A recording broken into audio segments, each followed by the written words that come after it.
And hello, it's Bionic Vapor. Today I'm coming to you to go over some beginner tips for OBS Studio or Streamlabs OBS, aka Slobs. Stay tuned.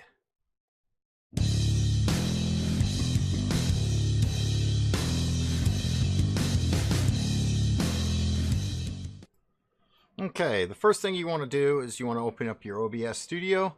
You want to go to Settings, and we are going to go to Output. Okay, this is where I get the most questions asked, is how do I dial in my output Bionic?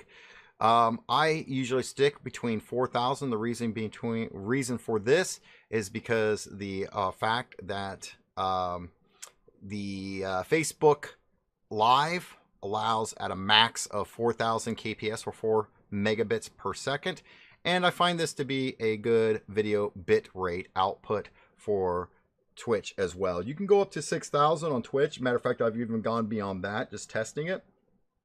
But 4,000 seems to be good for people who want to watch me on their tablets or phones. They do not get as much buffering or to no buffering at all. Where when I hit around 6,000 kps or 6 megabits per second, they tend to get a lot of buffering going on when trying to watch me on their phones and tablets. So this is something to keep in mind when going live on whatever platform you're going live on.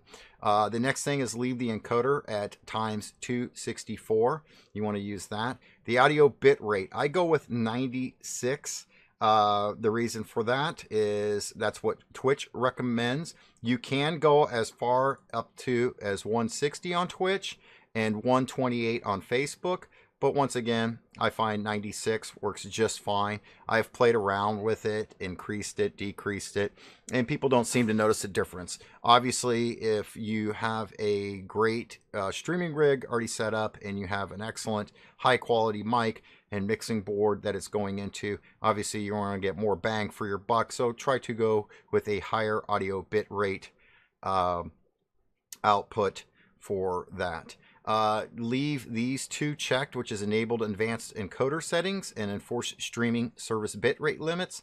And your encoder presets, leave it to very fast. You can go down to super fast and ultra fast if your computer or laptop, whatever you're streaming on, can't really handle it. If you've noticed that you're having issues as far as, you'll have alerts that will pop up on OBS saying that you're maxing out on CPU or your memory.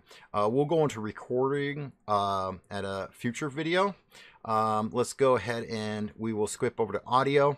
Audio sample rate, I leave at 48 kilohertz. Once again, I've played around with it. You can drop it down to 44.1. It doesn't really matter. I haven't noticed a big difference. Channels, once again, you can go stereo or you can go mono.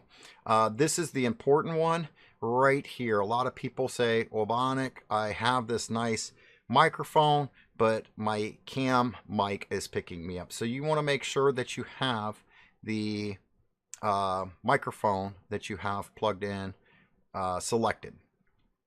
Video, this is another one that I get asked about a lot. This confuses a lot of people. Your base canvas resolution, this is what you see. This is whatever monitor you're streaming off of.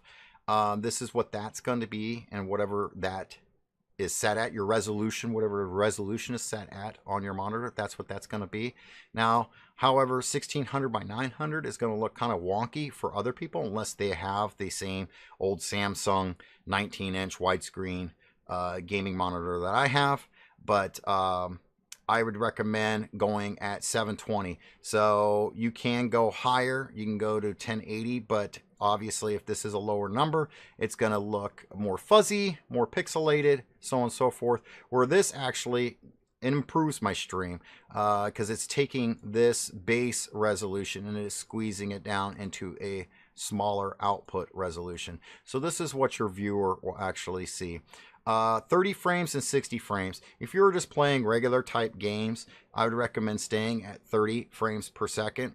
If you do first person shooters or games that are very fast and busy, then you'll want to up that possibly to 60 frames per second, because this is what your viewer is going to see. Not what you see, but what your viewer sees.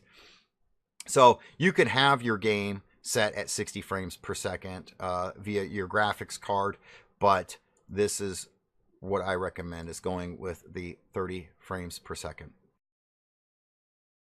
Okay, I know we went over that pretty quick, so if you have any questions or comments, please leave them below. And once again, don't forget to click that thumbs up button, punch that subscribe button, turn those notifications on to see what's the latest and greatest when it comes to streaming and Bionic Vapor. Stay tuned for more beginner tips on OBS and slobs. Until then, I'll see you soon.